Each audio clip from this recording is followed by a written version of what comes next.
কেমন আছো সবাই? চলো আজ আবার মেলা ঘুরে আসি। এখন ঘড়ির কাঁটায় সন্ধ্যে 7টা। আমরা সপরিবারে বেরিয়ে পড়লাম মেলা দেখতে যাবার জন্য। এই মেলাটা হয়েছে আমাদের শিউরি বড় বাগানে। মেলার নাম হচ্ছে বিবেক মেলা। আর এই যে আমার বাড়ির সামনে সেই জায়গাটা, এই জায়গাতেই আমি অনেকগুলো ফুলের গাছ লাগাবো তোমাদেরকে আমি বলেছিলাম, কিন্তু জায়গাটা এখনো ঠিক করা হয়নি।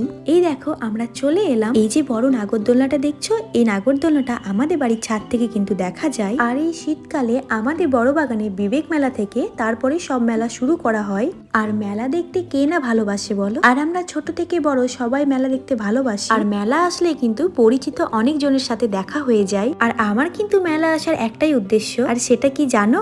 এই যে এইগুলো, আমি মেলা আসি শুধুমাত্র এইগুলোর জন্য। কিন্তু আজ আমি বাড়ি থেকেই ঠিক করে এসেছিলাম যে আজ আমি কিছুই নেব না, আজকে আমি শুধু মেলা দেখবো। কিন্তু আমার চোখটা বারবার এইগুলোর দিকে যাচ্ছে। আমি চোখটাকে বারবার সরানোর চেষ্টা করছিলাম, নিজেকে আটকে রাখার চেষ্টা করেও আমি নিজেকে আটকে রাখতে পারছিলাম না। বিশ্বাস করো, এই বছর মেলাতে এত কিউট কিউট জিনিস পাওয়া যাচ্ছে, আমি তো নিজেকে আর আটকে রাখতে পারলাম না। কিন্তু বাড়ি থেকে তো ঠিক করে এসেছিলাম কিছুই নেব না, কিন্তু নিয়ে নিয়েছি অনেক কিছু। কিন্তু এখন চিন্তায় পড়ে গেছি যে বাড়ি কিভাবে নিয়ে যাব, কারণ আমরা তো বাড়ি থেকে বাইকে করে এসেছি। তো যাই হোক, আমার প্রথমে এই ফুলের সাথে এই স্ট্যান্ডটা পছন্দ হয়েছিল। এটার দাম ছিল ওই 500 টাকা মতো। তারপর যখন এই সূর্যমুখীর সেটটা দেখালো, এটা তো আমার খুবই পছন্দ হয়ে যায়। আর এটার দাম ছিল ওই 1400 টাকা মতো। তো আমাদের এটাই পছন্দ হয়। আর এই দিকে দেখো, এই দাদাটা খুশি হয়ে মাকে আরো একটা ফুল গিফট করলো।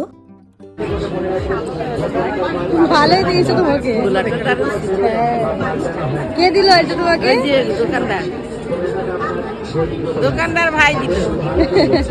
তারপরে শুরু হয়ে যায় কর্তামশাইয়ের সাথে আমার বিশাল একটা ঝামেলা। আর এই ঝামেলাটার জন্য দায়ী হচ্ছে এই যন্ত্রটা। কারণ আমি ওকে বলেছিলাম যে আমি এইগুলোতে চাপবো, আর ও আমাকে যেতে দেয়নি। কিন্তু ও জানতো যে আমি এখন আনন্দতে এগুলোতে চেপে যাব, কিন্তু পরে আমার শরীরটা খারাপ করবে। তাই ও বারবার করে বলছিল, তোমার যখন এতই এগুলোতে চাপার ইচ্ছা, তাহলে তুমি এই বড় নাগরদোলনাটায় চাপো, দেখবো তোমার কত সাহস। আর ও ভালো করেই জানে আমি এই যন্ত্রটাকে প্রচন্ড ভয় পাই। তো যাই হোক, তারপর চলো এবার আমরা মেলাতে কি কি খাওয়া দাওয়া করলাম সেগুলো এবার তোমাদেরকে দেখাই।